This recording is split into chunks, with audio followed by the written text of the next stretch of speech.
Welcome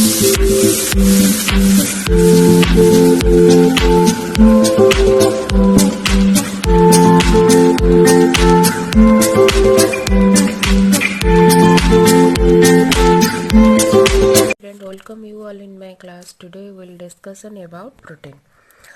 Let's start. What is protein? Now the term protein was coined by J. by John J. Berzelius. साधारणतः आम protein को जे coin करथिले ता टर्मटा माने एटा protein बोली जे फास्ट डिस्क्राइब करथिले से होचन के ना जे बर्जेलियस केते 1830 रे 1830 ख्रीष्टाब्द रे ये कहैतला. The protein are the large macromolecules. The protein ta kono na it is one type of macromolecules. And macromolecules हमें कहा को कहबा ना जोड़ा को molecules हेतिबे आ molecular particles हेतिबे आ समान बहुत छोट छोट हेतिबे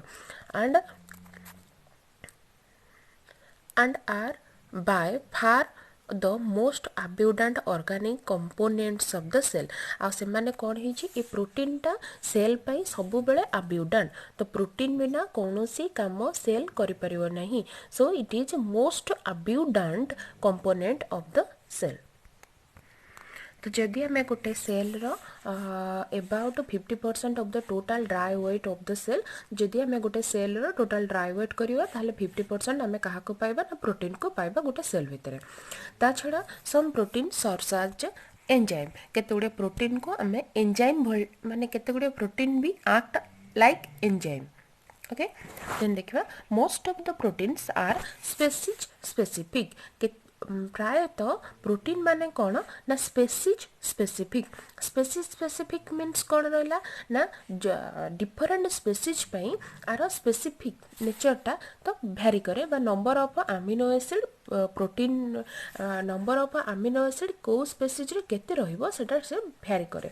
तो भ्यारी करूथिबारु एटा स्पेसीज स्पेसिफिक निर्दिष्ट स्पेसीज पई निर्दिष्ट स्पेसिफिक अमाउंट रो प्रोटीन को हमें पाइबा. So proteins are species specific. Then देखिबा गोटे प्रोटीन रो introduction.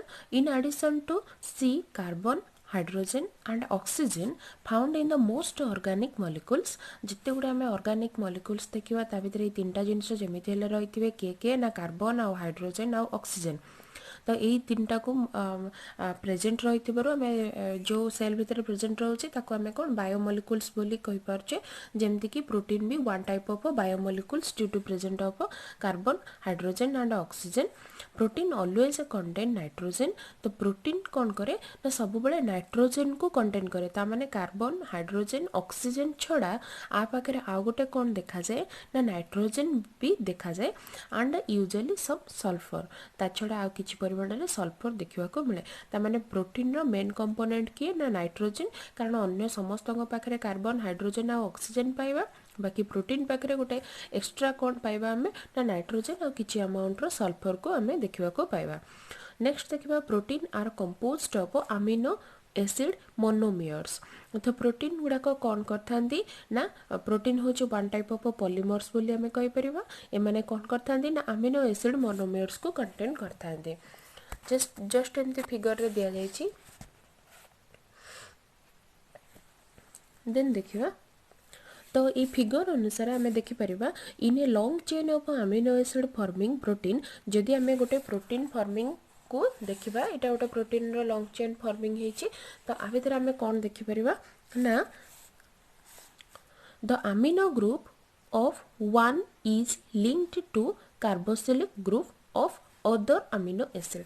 देखो तो ये देखिपर गोटे एंड रे हमर कौन रहिबो ना NH2 बा ताको आमे अमीनो ग्रुप बोली कहि परिबा.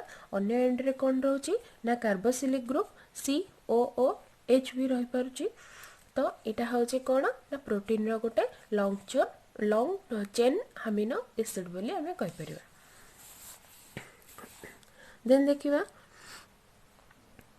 2 amino acid are condensed by removal of one water molecule जदि ए दीटा amino acid आमर किए रहिला amino acid गुडा माने आमर amino group हो नलबा कार्बोक्सिलिक ग्रुप हो तादरो आमे जदि हाइड्रोजन मॉलिक्यूल्स को बा वाटर मॉलिक्यूल को आमे ताको रिमूवल कर दबा ताहले जदि से रिमूवल हे गला तो हाइड्रोजन मॉलिक्यूल को आमे केमती बा वाटर मॉलिक्यूल को आमे केमती रिमूवल करबा ना OH फ्रॉम कार्बोक्सिलिक एडा कार्बोक्सिलिक ग्रुप तादरो OH को बात कर दबा आ अमीनो ग्रुप रो आमे जदि H को गोटे H को रिमूवल कर दबा ताहले कोन हबो ना H2O रिमूवल हे गला बा वाटर रिमूवल हो गला जदि वाटर रिमूवल हो जाए ताहले ताकू कौन कह गला ना पेप्टाइड लिंकेज बोली कह गला आ वाटर रिमूवल पर ए चेन रो फिगरटा जो भले आसीबो तो एपटरू आम एच को रिमूवल करदे गोटे एच को एपटरू OH को रिमूवल करदेला पर फिगरटा जो भले आसीजिवो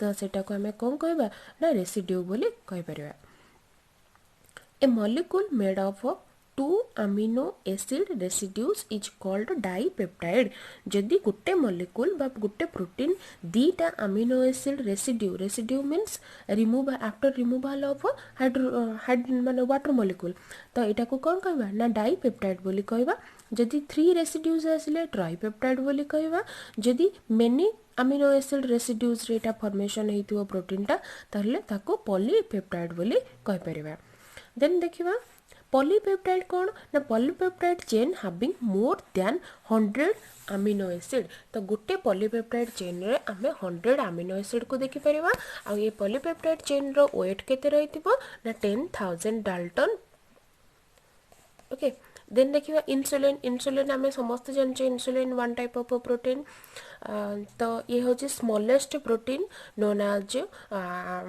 माने सबटरो स्मॉलेस्ट प्रोटीन बोली धरा जाए आ आर केतेटा थाए ना 51 अमीनो एसिड आमे देखिबा को पाइबा आ सबठारु बिगर होची कि ना ह्यूमन मानकर हेमोग्लोबिन सबठारु स्मॉलेस्ट प्रोटीन आसला कि ना इंसुलिन आसला एबे देखिबा सबठारु बिगर माने कोन बिगर प्रोटीन के आसला ना हेमोग्लोबिन आसला जोटा कि अमीनो एसिड 574 अमीनो एसिड को आमे देखिबा को पाइबा देन देखिबा each long chain of amino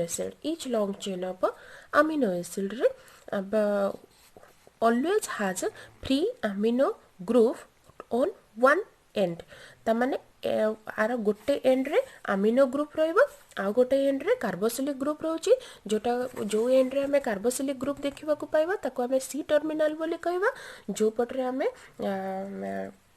amino group को देखिबा को पाइबा त ताको एन टर्मिनल बोली कहबा